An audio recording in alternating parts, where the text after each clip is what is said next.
The city of Newcastle upon Tyne is the beating heart of the northeast of England. It is famous for engineering, port activity and shipbuilding, as well as its architecture. The city has a number of outstanding buildings and landmarks designed by world-famous architects.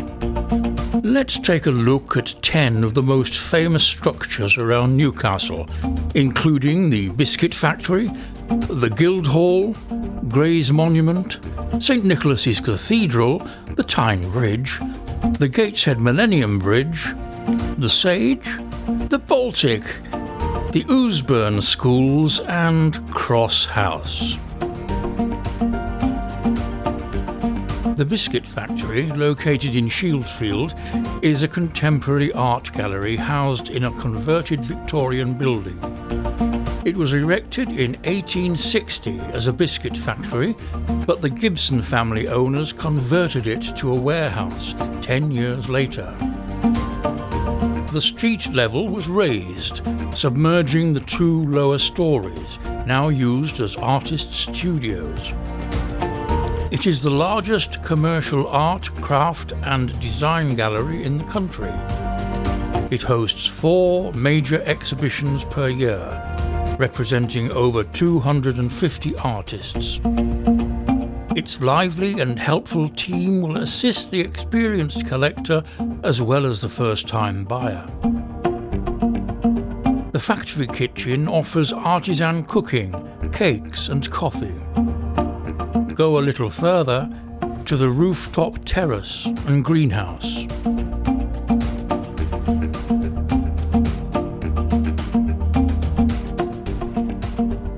The Guildhall is one of the oldest buildings in Newcastle, dating from the early 15th century. Following a fire and other dilapidation, it was refronted in the classical style by William Newton and David Stevenson in the early 19th century. The eastern extension was designed by John Dobson in 1823. The Guildhall consists of 2 levels.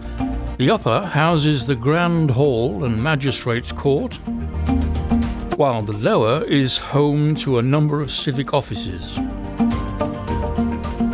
The Guildhall was built to serve as a symbol of the city's status and wealth. The building is renowned for its stained glass windows and grand entrance hall, the setting of many important events.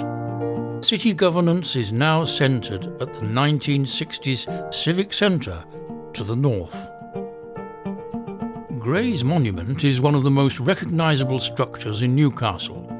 Built in 1838, it was designed by Benjamin Green, with a larger-than-life statue by Edward Hodges Bailey to commemorate the life and works of Charles II Earl Grey, once Prime Minister of the United Kingdom.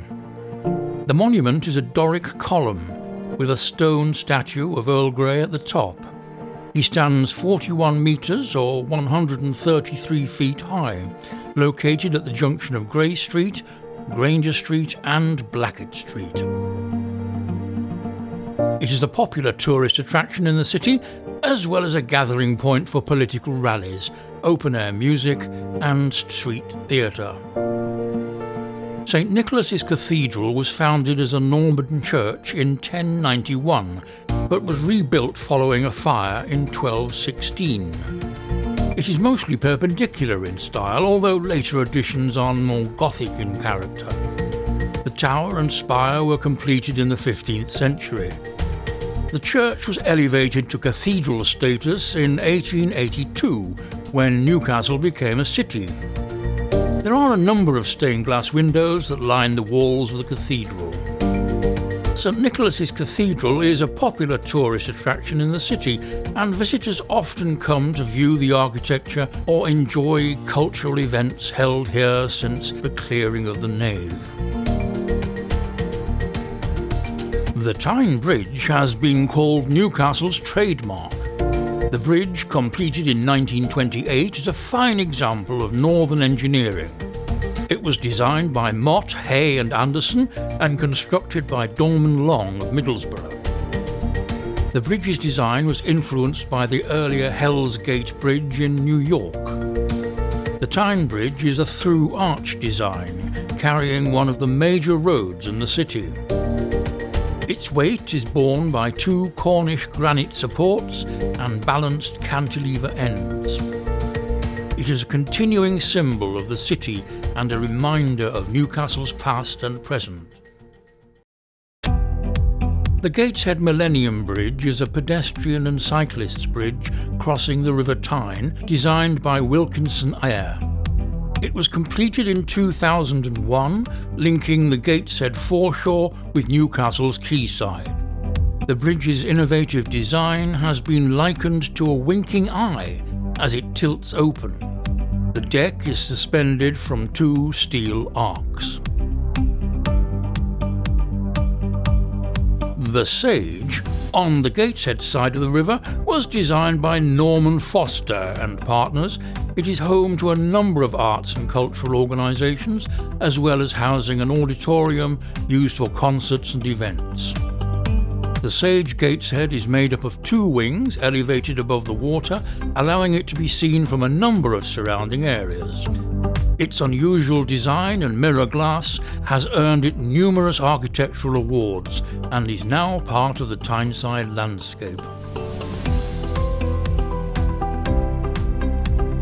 Also located on the Gateshead shore, the Baltic Center for Contemporary Art is a gallery designed by Dominic Williams from Ellis Williams Architects, completed in 2002. It was converted from a flour mill. Inside, the centre houses a number of changing contemporary art exhibitions, as well as a restaurant and bookshop. The Baltic Center for Contemporary Art has become a key part of the city's cultural landscape.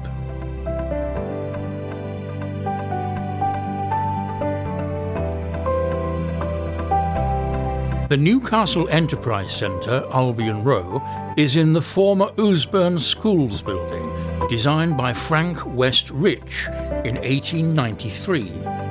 It sports Burmese pagoda turrets, Dutch gables, and is decorated with moulded brickwork.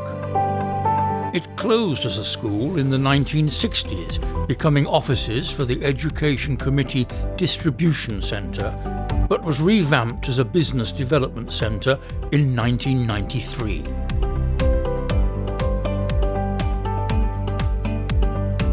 Cross House at the junction of Westgate Road and Fenkell Street was designed by Cackett and Burns Dick in 1911. It is devoted to commercial offices.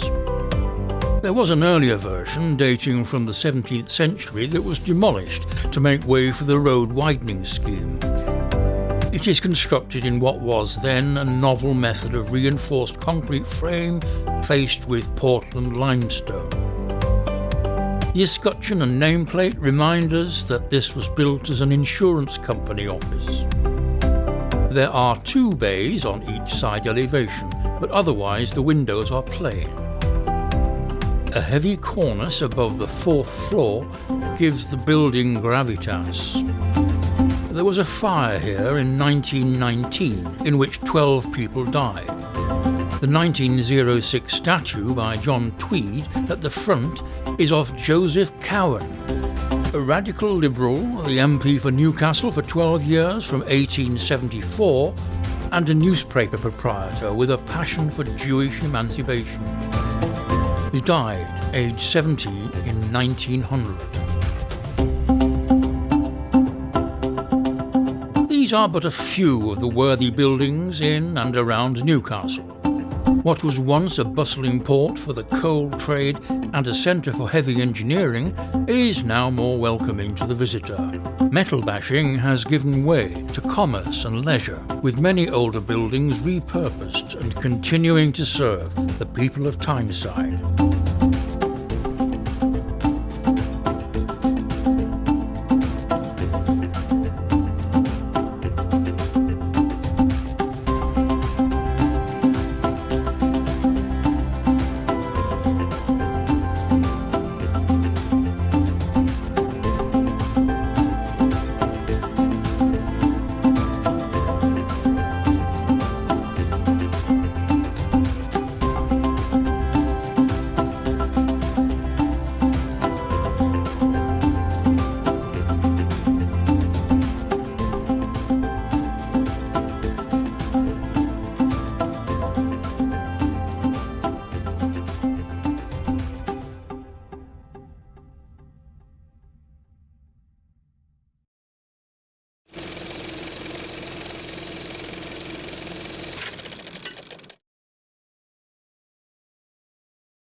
watch some more from Radio Jonaphone.